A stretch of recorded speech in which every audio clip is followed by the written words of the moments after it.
paz do Senhor, meus irmãos, tudo bem? Eu desejo um ótimo dia a todos, um ótimo sábado.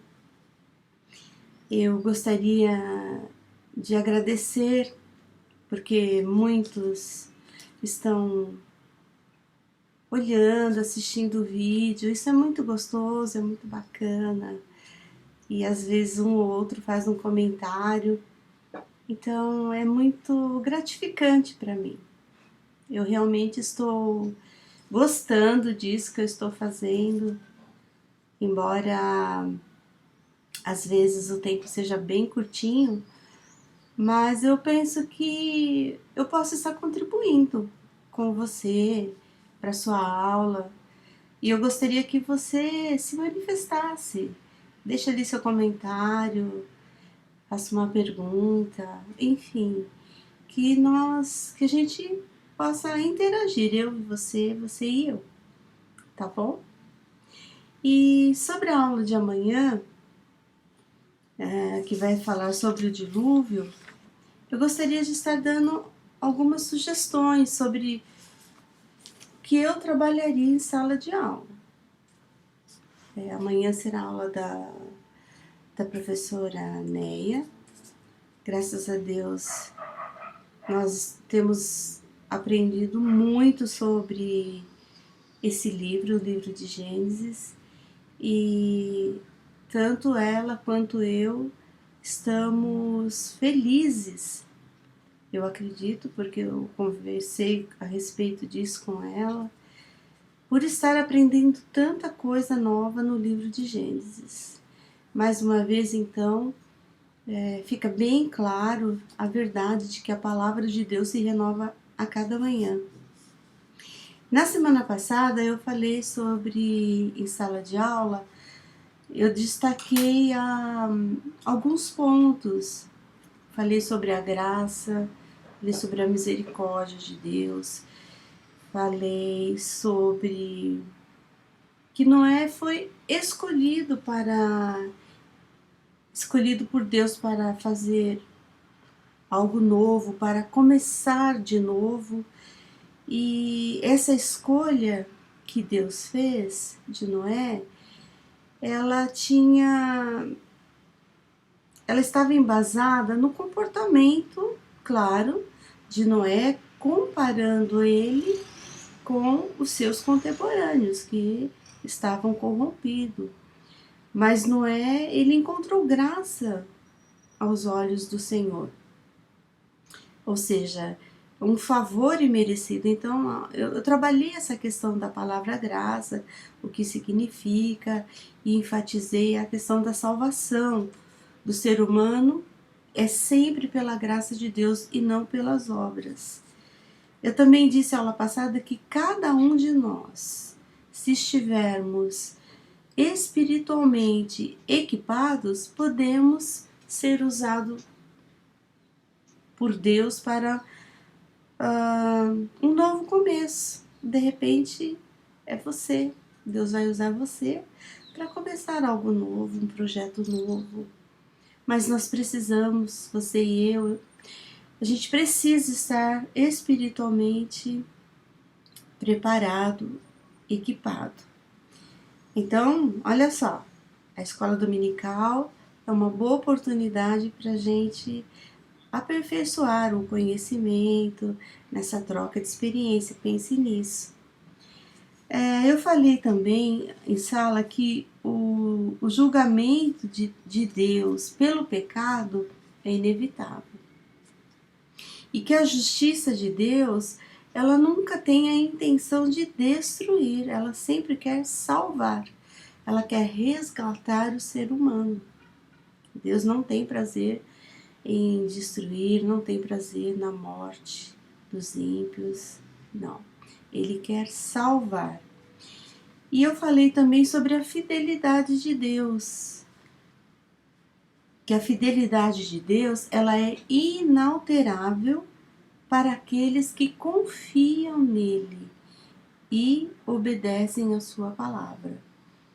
Então a gente às vezes pensa, não, eu sou infiel, mas mesmo assim Deus é fiel.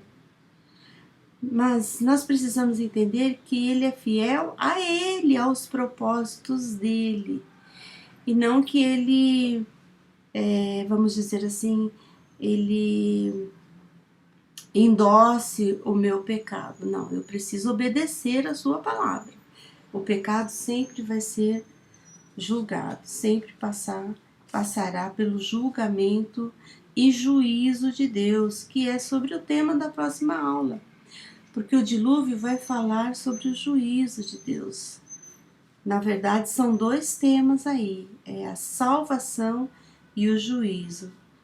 Então, o que você poderia trabalhar? Depois de estudar, pesquisar, ler bastante, eu escolhi alguns tópicos para se trabalhar em sala de aula.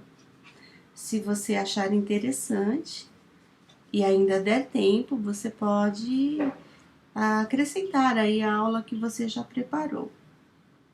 Então, o que eu trabalharia? Eu trabalharia a relação de Deus com o gênero humano. Como que é essa relação? Eu falaria sobre isso, me aprofundaria sobre isso, essa relação com o gênero humano criado por Deus. Eu trabalharia também a relação de Deus com aqueles que ele escolhe para tratar diretamente, que é uma relação um tanto quanto diferente. Você foi escolhido, escolhida por Deus? Como que é essa relação? Como que é a minha relação com Deus? Eu, professora Beatriz. Como que Deus se relaciona comigo e como que eu relaciono com Ele? Eu trabalharia isso. Eu trabalharia ainda a questão da obediência. O que é obediência?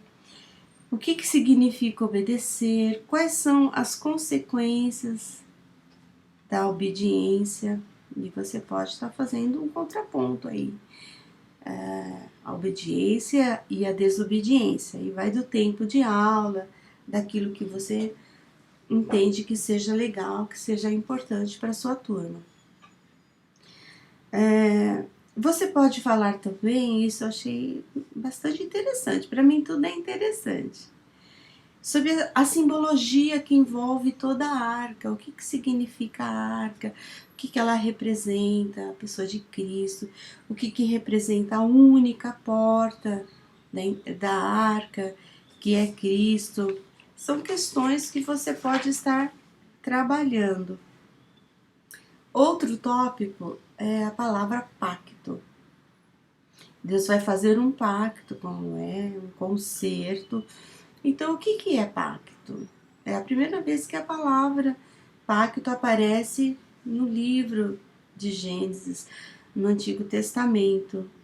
O que significa isso? A gente vai perceber que depois, em passagens posteriores, é o modo perfeito, é o modo preferido de Deus para descrever a sua relação com o homem, a relação entre Deus e o homem.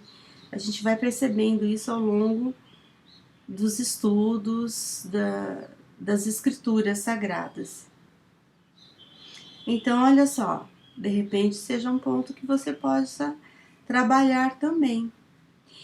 E eu estava lendo um comentário do Champlin, e ele é um comentário muito extenso, mas eu separei algumas coisas. Por exemplo, ele traz algumas características do trabalho de Noé. Olha só que bacana. Ele fala assim: Noé, ele foi um obreiro excelente. Olha que ponto bacana para trabalhar. Ele diz mais: Noé realizou uma tarefa, realizou cada tarefa do grandioso projeto com zelo e inteira perfeição. E foi uma tarefa com muitas facetas, mas isso não fez com que Noé desistisse, com que Noé parasse. E Uma coisa que eu achei muito, muito bacana é o seguinte: embora ele tenha feito tudo com perfeição, ele não conseguiu ter êxito no seu trabalho enquanto pregador da justiça. Por quê? Porque aquelas pessoas, aqueles seus contemporâneos, eles não se converteram. Então a sua tarefa como pregador falhou. E o que isso significa? Significa que a nossa tarefa, mesmo a gente sendo escolhido por Deus, chamado para pregar a sua palavra, mesmo que a gente faça tudo com perfeição, com zelo, com dedicação, a nossa tarefa pode falhar enquanto pregadores da palavra do Senhor. Mas Cristo, ele está sempre pronto para compensar as nossas falhas naquilo que a gente falha. Então a gente precisa ter isso em mente. Nós trabalhamos para Ele, mas não podemos ter a pretensão de querer ocupar o lugar dele. E nisso as escrituras elas esclarecem para nós, dizendo que quem convence o homem do pecado, da justiça e do juízo é o Espírito Santo de Deus. Então, olha aí, a gente pode pensar assim. E pensando assim, a gente pode ter paz, não ficar com sentimento de culpa. Poxa, eu fiz tanto, eu preguei tanto, e aquela pessoa não se arrependeu. Enfim, a culpa não é minha, a culpa não é sua. Você fez seu trabalho? Glória a Deus por isso. Fez com perfeição, com dedicação, com temor no Senhor? Descanse. O resto é com Deus. Então é isso aí. Fica a minha dica. Eu espero que você aproveite, que seja interessante para você, tá bom? Desejo a todos um ótimo dia.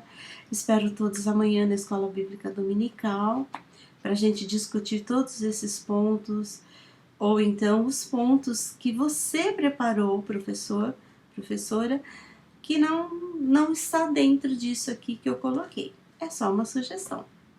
Amém? Um abraço, um beijo para todos.